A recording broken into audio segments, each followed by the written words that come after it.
बोल रहे हैं कि हम लोग बीजेपी का बी टीम है, सीएम साहब डीसीएम साहब का हम लोग एक ही टीम है, बी टीम है।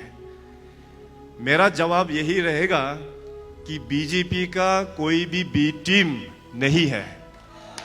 बीजेपी का टीम है तो केवल एक ही टीम है और ये है अपना बीजेपी का ही टीम। कुछ ऑपोजिशन के लीडर्स लोग कह रहे हैं कि एनसीपी का अगर यहां से उम्मीदवार को जीतता है तो हजारों नौकरी देंगे। ये हमको समझ में नहीं आता कि कहां से लेके देंगे नौकरी। मैं इस राज्य का मुख्यमंत्री हूं, मैं खुद ही नौकरी दे नहीं सकता, मैं खुद ही नौकरी दे नहीं सकता। आप बाकी का तो भूल ही जाइए। अपना युवाओं के लिए हम हजारों में नौकरी हम क्रिएट कर सकता है। हमने क्रिएट किया भी है, नौकरी हमने क्रिएट किया हुआ है, मगर नौकरी देने का पावर, हक इवन मुख्यमंत्री का पास भी नहीं है। सो इसलिए आप लोग कैंपेन का दौरा, ऑपोजिशन लोग तो बहुत सारा बातें बना के आप लोगों के बीच में बोलेंगे, तो उसको आप लोग बिलीव बिल्कुल नहीं करना है। एनसीपी का जो यहाँ का भी जो कैंडिडेट का जो पार्टी है, केवल 14 जगह में ही है उनका कैंडिडेट आउट ऑफ 60। तो कहां से सरकार बनाएंगे वो लोग यार, हमको समझ में नहीं आ रहा है।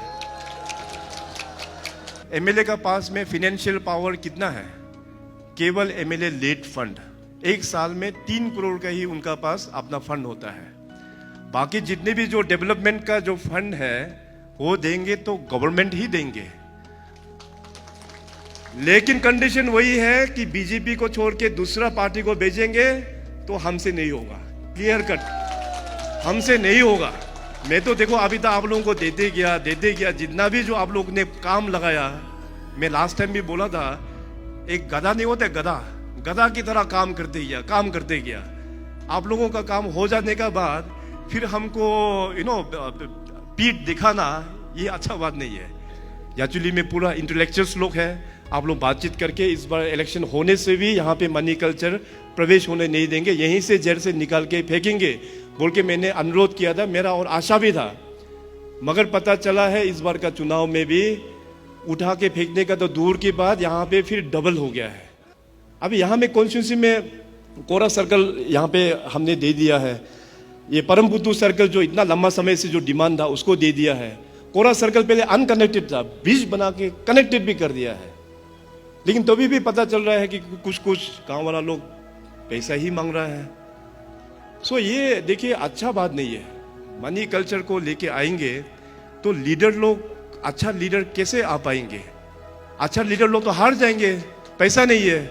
ताबा देवी जी के पास में पैसा नहीं है, बीजेपी के पास में पैसा नहीं है। भाई आप लोग मनी कल्चर को देखते हुए वोट देंगे, हमारा उम्मीदवार हार जाएगा। ये गरीब आदमी है, नहीं है इनके पास में, जो भी थोड़ा मोड़ा था होगा वो खाली हो गया होगा, इनका नहीं है पैसा इनका पास में।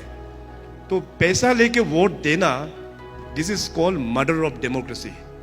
डेमोक्रेसी को मर्डर कर रहा है। तो पैसा लेके वोट देगा, आपका 5 साल सरकार के साथ में, जो उम्मीदवार का साथ में नहीं दे के एक ऑपोजिशन कैंडिडेट को आप लीडर बनाएगा, 5 साल में क्या काम करेगा? 5 साल में क्या काम करेगा? बड़ा चीज को सोचिए, बड़ा चीज को। और दूसरा बात यह है कि अनफॉर्चुनेटली अपना 16 एक्चुअली कॉन्स्टिट्यूंसी में इतना एजुकेटेड होने का बावजूद भी कुछ रिलीजियस ऑर्गेनाइजेशंस वो लोग यहाँ पे रिलीजन का भी पॉलिटिक्स खेल रहा है। ईटानगर और स्टेट भर में तो कांग्रेस का माध्यम से वो अपना क्रिश्चियन का फोरम्स लोगों को यूज करने का पूरा कोशिश कर रहा है, मगर उन नेताओं को पता नहीं है कि हमारा पब्लिक बेवकूफ नहीं है। रिलीजन और पॉलिटिक्स हम लोग को भी मिक्सअप नहीं करते हैं। रिलीजन का दर्जा बहुत ऊंचा होता है, उसको हम लोग भगवान को हम लोग प्रार्थना करते हैं, पूजा करते हैं। उसको लेके पॉलिटिक्स में मिक्स करना, इससे गंदा बात और क्या हो सकता है? अभी आप देखिए आपका पड़ोसी अपना आपातानी ट्राइब देखिए कितना चालाक है, कितना वो लोग उस्ताद है। डिस्ट्रिक्ट आप लोगों को दिया की पेनियर, मगर हमको पता है कि साथ ही साथ और एक डिस्ट्रिक्ट आपातानी को भी एक इंडिपेंडेंट डिस्ट्रिक्ट मिल गया।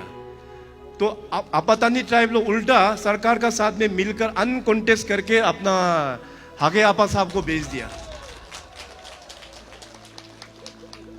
तो एक्चुअली यहां से भी अनकॉन्टेस्ट होना चाहिए था इस बार। डिस्ट्रिक्ट देना यार मामूली बात नहीं होता है, हजारों करोड़ का इन्वेस्टमेंट सरकार को करना पड़ता है। आया था मैं बड़ा दुखी होंगे, मगर जाऊंगा एक बड़ा आशा लेके, और ये आशा ये है कि अपना तवा तदरीजी जून 2 तारीख में जब काउंटिंग होगा, जून 2 को जब काउंटिंग होगा, मैं सबसे पहले मेरा यचुली का क्या हुआ रिजल्ट हम खोजेंगे। इसके बाद हम देखेंगे ताबा तेदिर साहब को आप लोग कितना मार्जिन से यहाँ से जिता के ईटानगर भेजता है। इसके बाद दोबारा फिर ताबा तेदिर साहब एमएलए बनने का बाद दोबारा फिर आप लोगों को धन्यवाद प्रकट करने के लिए भी मैं ताबा तेदिर साहब के साथ में यहाँ जरूर आऊंगा, ये भी हमारा वादा है।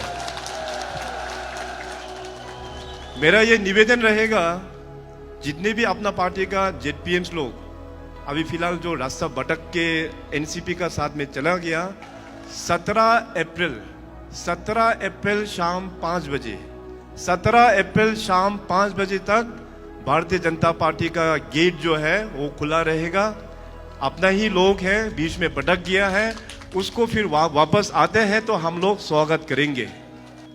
जो उम्मीदवार बीजेपी से छोड़ के, जो लोग अलग पार्टी से उम्मीदवार बन के जो लड़ रहा है, को भी आप लोग आशा नहीं करना, गलती से 1-2 सीट 60 में से अगर जीत भी जाए तो सरकार से बाहर ही आपको बैठना पड़ेगा। बीजेपी में ज्वाइनिंग जो है वो बिल्कुल नहीं होगा। ये फैसला भारतीय जनता पार्टी दिल्ली का फैसला है, हेडक्वार्टर का फैसला है। मैं आज आप लोगों के बीच में यहां कन्वे कर रहा हूं।